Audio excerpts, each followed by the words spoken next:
नमस्कार स्वामी भक्तांनो, आपल्या चॅनलवर तुमचे मनापासून स्वागत आहे. आपण नेहमी पाहतो की भक्त देवाला प्रसन्न करण्यासाठी महागातली मिठाई, पेढे किंवा भरगच्च फुलांचे हार अर्पण करतात. पण अक्कलकोट निवासी श्री स्वामी समर्थ महाराज हे भावाचे भुकेले आहेत. त्यांना तुमच्या श्रीमंतीपेक्षा तुमच्या श्रद्धेची किंमत जास्त आहे. आजच्या या खास व्हिडिओमध्ये आपण पाहणार आहोत की स्वामींची सेवा करण्याचा सर्वात सोपा मार्ग कोणता आहे. आपण या व्हिडिओमध्ये आज हे पाहणार आहोत. जर तुम्हाला हा व्हिडिओ आवडला तर लाईक नक्की करा. ही माहिती जास्तीत जास्त स्वामी भक्तांपर्यंत पोहोचण्यासाठी व्हिडिओला शेअर करा आणि अशाच आध्यात्मिक माहितीसाठी आपल्या चॅनलला सबस्क्राईब करायला विसरू नका. मित्रांनो, तुमच्या आयुष्यातील स्वामींचे अनुभव किंवा शंका खाली कमेंट बॉक्समध्ये नक्की सांगा. कमेंटमध्ये लिहा श्री स्वामी समर्थ टाईप करून स्वामींचे आशीर्वाद मिळवा. चला तर मग आपण व्हिडिओला सुरुवात करूया. मित्रांनो, नंबर 1. दररोज सकाळी स्वामी समर्थांचे स्मरण करून दिवसाची सुरुवात करावी. तर मित्रांनो, तुम्ही दररोज सकाळी झोपेतून उठल्यावर सकाळी स्वामी समर्थांचे स्मरण करायचे. म्हणजे स्वामी समर्थांची आठवण काढायची. श्री स्वामी समर्थ हा उच्चार आपल्या मनात घ्यायचा आणि आपल्या दिवसाची सुरुवात करायची. मित्रांनो, त्यानंतर नंबर 2. स्वामींचा फोटो किंवा मूर्ती स्वच्छ ठिकाणी ठेवून पूजा अर्चा करावी. तर मित्रांनो, स्वामीचा जो आपल्या देवाऱ्यातील जो फोटो आहे तो एकदम स्वच्छ मूर्ती स्वच्छ ठिकाणी ठेवायची आणि त्याची पूजा अर्चा करायची. मित्रांनो,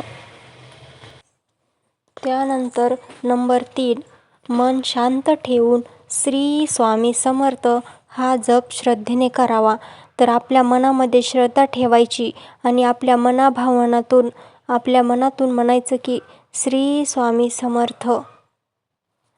नंबर 4. नित्य नियमाने स्वामी चरित्र किंवा अनुभवी भक्तांचे ग्रंथ वाचावेत. तर मित्रांनो, आपल्याला काय करायचे आहे, नित्य नियमाने म्हणजेच दररोज नित्यनियम करून दररोज त्या वेळेलाच म्हणून नाही तर दररोज रेग्युलर काय करायचे आहे, तर नित्यनियमाने चरित्र किंवा अनुभवी भक्तांचे ग्रंथ वाचावेत. म्हणजेच स्वामी चरित्र सारामृत, तसेच गुरुचरित्र, गुरुचरित्र, आणखी स्वामी समर्थांचे काही ग्रंथ आहेत त्याचं नित्य नियमाने पठण करायचं. तरी स्वामी आपल्यावर आशीर्वाद देतील. मित्रांनो, त्यानंतर आहे नंबर 5. सत्य, संयम आणि सदाचार यांचे पालन करावे. म्हणजेच सत्य बोलावे, संयम ठेवावा काही गोष्टींचा आणि सदाचार यांचे पालन ठेवावे. त्यानंतर नंबर 6. गरीब व दुःखी लोकांची मदत करावी. हाच खरा स्वामी सेवा मार्ग आहे. म्हणजेच जे लोक गरजू आहेत, ज्यांना तहान भूक लागलेली आहे, गरीब लोक आहेत, दुःखी लोक आहेत, त्यांची मदत करावी. हाच खरा स्वामी सेवा मार्ग आहे. त्यानंतर आहे नंबर 7. अहंकार, द्वेष आणि लोभ टाळण्याचा प्रयत्न करावा. अहंकार, द्वेष आणि लोभ टाळण्याचा प्रयत्न करावा. मित्रांनो, त्यानंतर नंबर 8. संकटात स्वामीवर पूर्ण विश्वास ठेवावा.